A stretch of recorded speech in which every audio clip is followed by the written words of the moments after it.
Hi guys! Magandang buhay! It's me again, YD Yuche. And for today's video, wala lang. Gumawa lang ako ng photo compilation and video doon sa California Beach Resort, doon sa Pansol, Calamba, Laguna.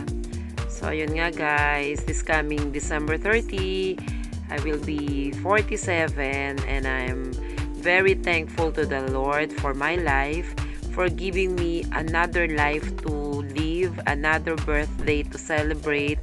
Kasi nga guys, pangatlong life ko na to. So, marami na akong pinagdaanan sa aking health.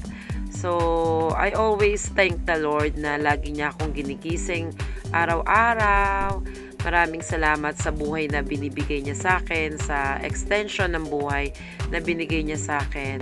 And kaya guys, huwag kayong magsasawa. Kung mahilig akong mag-video, alam mo na, para memories, in case. Pero syempre, I want to live longer.